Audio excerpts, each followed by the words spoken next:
Good day, everyone. Today, we will be discussing about the development of mathematics, a historical overview during the medieval period, where we will also learn about Euler, Fermat, and Descartes. Objectives. As stated in our objective is first is we aim to identify and discuss the three of the most distinguished mathematicians in land, Euler, Fermat, and Descartes. Second is digging the math history, specifically the lives of these three mathematicians and their contribution of mathematics, not only mathematics but also to society and in general. Now, let's start with Leonhard Euler. Who is Leonhard Euler? Leonhard Euler was born in 1707 and died in 1783. His life and achievements is Leonhard Euler was one of the prominent mathematicians of the 18th century and made remarkable contribution to many branches of mathematics and science. He was born in Basel, Switzerland, and he studied under the famous mathematician Johann Bernoulli at Basel University. He spent most of his professional life in Russia and Germany, particularly in St. Petersburg, where he worked under Peter the Great and Catherine the Great. Euler is recognized as one of the greatest mathematicians of all time. He endured personal hardship, including the death of his wife, Katrina, in 1771. So, even when he faced personal struggles, he continued his passion of mathematics and science. And his prodigious output and skills is Leonhard Euler was known for his amazing productivity. He authored an extensive body of work. His collected writings total around 900 volumes. In fact, in 1775, it was said that he produced one mathematical paper every week. Imagine how dedicated he was. Euler possessed exceptional calculation ability and even photographic memory, which helped him solve complex problems quickly. His interests encompass almost all fields of mathematics and science, including geometry, calculus, and number theory, optics, astronomy, and mechanics.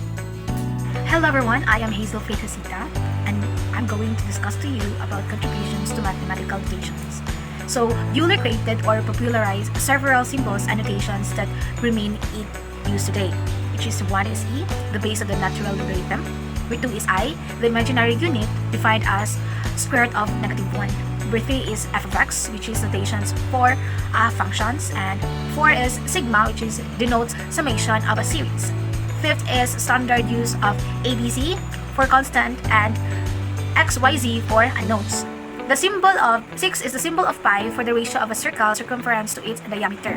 Seventh is abbreviations for trigonometric function, which is sin, cos, tan, etc. Next is key discoveries and methods. One is Euler's identity, which is e to the power of I pi plus 1 is equals to 0. Number 2 is Euler's polyhedra theorem, or Euler's characteristic is v minus e plus f is equals to 2. And third is the Basel problem, which is solve the infinite series, which is sigma finite n is equals to 1 over n squared is equals to pi squared over 6. Next is the 7 bridges of Königsberg problems, which is it introduced an abstract model using nodes and edges, forming the basis of graph theory and topology. Next is prime number theorem or early form. Describe the distribution of prime numbers as approximately, which is pi x, notation of x over I and x. Next is amicable numbers. It discovered over 60 pairs of amicable numbers pairs, where each number is the sum of the proper divisor of the other. And the next is calculus of variations, which is developed the Euler-Lagrange equation or fundamental results used in physics and optimization. Next is integration and analysis, which is advanced techniques for integrating function with complex limits and unified Leibniz calculus with Newton's method of functions. Leonhard Euler made remarkable contributions that shaped the foundation of modern mathematics. His introduction and popularization of mathematical notation such as I, E, f of x, sigma, pi, and the trigonometric abbreviation, which is sin, cos, tan, greatly simplified mathematical communications and problem solving. Via notation, his groundbreaking discoveries including Euler's identity, Euler's polyhedra theorem, solutions to the Basel problem, and the 7 bridges of Königsberg laid the groundwork for various mathematical fields such as topology, graphs, theory, and calculus of variations.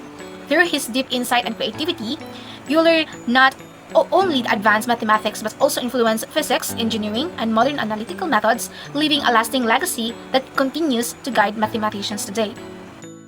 Pierre du Fermat. was a brilliant French mathematician during the 17th century who made lasting contribution to mathematics. Despite not being a full-time scholar, he is honored as the founder of modern number theory because of his deep studies on the properties and patterns of numbers. Although he was a lawyer and magistrate by profession, his passion for mathematics led him to make discoveries that shaped future mathematical research. Fermat was inspired by the ancient Greek mathematician Diopantus, whose book Arithmetica influenced much of his work. He was also fluent in Latin, Greek, Italian, and Spanish, showing his intelligence, versatility, and talent in both logic and literature.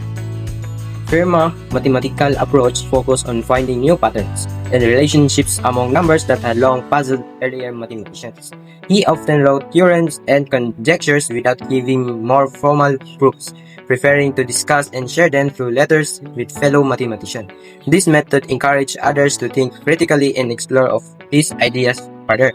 Many of his writings were done in different language, proving his skills and education. His work also laid the foundation for calculus and influenced probability theory, making him one of the pioneers who helped develop modern mathematical thinking. In number theory, Fermat made several remarkable contributions that are still studied today. His two-square theorem states that any prime number of the form 4n plus 1 can be written as the sum of two squares, a concept that helped in understanding prime numbers. The Fermat-Little theorem explains a rule involving prime numbers and remainders, which became essential in computer science and cryptography today. Lastly, Fermat numbers are special numbers created using the formula, which help mathematicians explore large prime numbers. This work showed Fermat's genius in creating ideas far ahead of his time. Fermat's last theorem, his most famous result written in the margin of his copy of Arithmetica, states that there are no three positive integers a, b, and c that satisfy. A to the power of n plus b to the power of n equals c to the power of n. So Fermat claimed to have a truly marvelous proof but left none behind. So the theorem remained unsolved for over 350 years until Andrew Wiles provided a complete proof in 1995. So Fermat himself had only proven a special case for n equals 4. Next is contribution to calculus and probability. First is development of calculus. Fermat's work anticipated the principles of calculus, laying groundwork later formalized by Isaac Newton and Gottfried Wilhelm Leibniz. Next is maxima, minima, and tangents. He developed a technique to determine maximum and minimum values and tangents to curves, equivalent in essence to differentiation methods used in modern calculus. Next is integration. Using a clever approach, Fermat reduced integration of power functions to the summation of geometric series, simplifying area calculations under curves. Next is probability theory. Through correspondence in Blaise Pascal in 1654, Fermat helped establish the concept of equally likely outcomes and expected value, forming the foundation of modern probability theory. Next is analytic geometry. Fermat investigated methods for determining the centers of gravity of plane and solid figures, contributing to the development of analytic geometry alongside René Descartes. René Descartes, 1596 to 1650. René Descartes was a French philosopher, mathematician, and scientist, often called father of modern philosophy. He was born on March 31, 1596 in Descartes, France, and also he died in February 11, 1650 at the age of 53.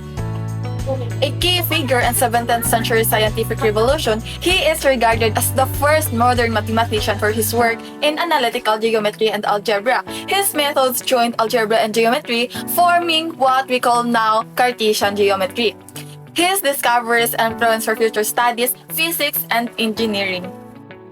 And he initially pursued a military career as a mercenary before devoting himself to scientific and philosophical inquiry. And also, during his travels with the army, he met many scholars who sparked his curiosity. Eventually, he decided to focus on learning and writing instead of war. His fascination with mathematics and science began after meeting the Dutch philosopher Isaac Beckman, who inspired him to apply mathematics to the study of nature. Their friendship encouraged Descartes to see math as a tool for understanding the world. This meeting marked the start of his long life dedication to discovery and reason. Descartes spent most of his life in the Netherlands, where he developed ideas merging algebra and geometry. and this became known as Cartesian geometry, which helped form the base modern mathematics. His time in Netherlands also allowed him to write and study peacefully. He was a leading proponent of rationalism and mind-body dualism, famously declaring, "Cogito ergo sum." In English, I think, therefore I am, which means he believed that the mind and body are separate but connected. These ideas showed human thought and reason are foundation of knowledge. His revolutionary ideas made him controversial figure during his time. Many people disagreed with his beliefs because they are challenged traditional religious teaching. In 1663, 13 years after his death, some of his books were banned by Catholic Church and placed on the index of prohibited books. Okay, let's continue to our discussion. Next is the key contributions to mathematics. First is the Cartesian coordinate system, or analytic geometry, introduced in his treatise La Geometrie in 1637. René Descartes first explained the system in his book La Geometrie in 1637. Next is establish a method to describe the positions of a point in two dimensions using Cartesian coordinates, horizontal for x and vertical for y values. It shows how to find a point locations and a flat surface using x in horizontal and y for vertical numbers. Next is define perpendicular lines or axes intersecting at a point called the origin, 0, 0. The x-axis and y-axis cross at the origin. The point 0 and 0 where measurement begins. Vision allowed the merging of algebra and geometry. Geometric shapes could now be represented by algebraic equations. It connected algebra and geometry, letting shapes be described using equations. The solutions of simultaneous equations, both algebraically and graphically, at the intersection points of lines or curves. It made solving equations easier by finding where lines or curves met in a graph. The foundation of calculus later developed by Isaac Newton and Gottfried Wilhelm Leibniz. It helped create calculus, which was later expanded by Newton and Leibniz. The visualizations of higher dimensional geometry transforming mathematics and influencing modern physics and technology. It allowed people to imagine and study higher dimensions, shaping modern math, science, and technology. In La Geometrie, Descartes standardized the algebraic notation still in use today. Descartes created a clear and consistent way to write algebraic expressions that is still followed today. ABC for known quantities and XYZ for unknown. He used specific letters to separate known numbers ABC from unknown ones XYZ. Superscript notations to indicate powers or exponent. Example, 2 to the power of 4 equals to 2 times 2 times 2 times 2. He introduced the use of small raised number or exponent to show repeated multiplication. This notation made algebraic manipulation simpler and more systematic science. Descartes developed the rule of signs, a technique to determine the possible number of positive and negative real roots in a polynomial equation. Descartes created a rule to estimate how many positive or negative answers a polynomial equation can have. For example, the number of sign changes in sequence or coefficients gives the maximum number of positive real roots. By counting how many times the signs positive or negative change in the equations, you can find the possible number of positive roots. 4. Amicable number. Here we discovered the formula proposed by Tabet Evan Kirov for generating amicable numbers. Pairs of numbers where each is the sum of the proper divisors of the other. Descartes brought back an old formula that finds two numbers linked by their divisors, where each number's divisors add up to other number. Descartes also identified the amicable pair 9,363,584 and 9,437,56. He found a new example of amicable numbers which are that number. Now let me continue discussing more about the contributions of René Descartes to physics and philosophy. As shown on your screen, Descartes plays a key role in shaping modern physics, and he was one of the first to describe natural phenomena using mathematical law, helping from what we now call mechanistic physics, the idea that the universe works like a machine governed by rules and logic. He also proposed a conservation principle of motion, which is an early form of what we know today as the law of conservation of momentum. This showed that the universe operates under consistent and rational laws, a very important foundation in physics. Now, moving on the next slide, optics and planetary motion. Descartes made big contribution to the study of light. He explained how light behaves when it reflects or bends, which we call reflection and refraction. His law of refraction, also known as the Descartes' law, is actually the same as Snell's law, which we still use today to understand how light changes direction when passing through different materials. He also introduced the vortex theory of planetary motion. In this theory, he imagined that planets move around the sun, carried by the invisible whirlpools of subtle matter. Although it was later replaced by Newton's ideas, Descartes' theory was widely accepted in his time and showed how he tried to explain the universe through logic and mathematics. Finally, for the conclusion, Descartes built a bridge between algebra and geometry, creating analytic geometry, which became the foundation of modern mathematics. Fermat, on the other hand, helped develop number theory and probability, which are now used in digital systems and computer codes. And Euler expanded mathematics even more, developing formulas and symbols that remain essential in science and technology today. In summary, these three great mathematicians, Descartes, Fermat, and Euler, shaped the world of shaping the mathematics and science as we know it. Their discoveries influenced modern studies and innovations. That is our topic to report. Thank you.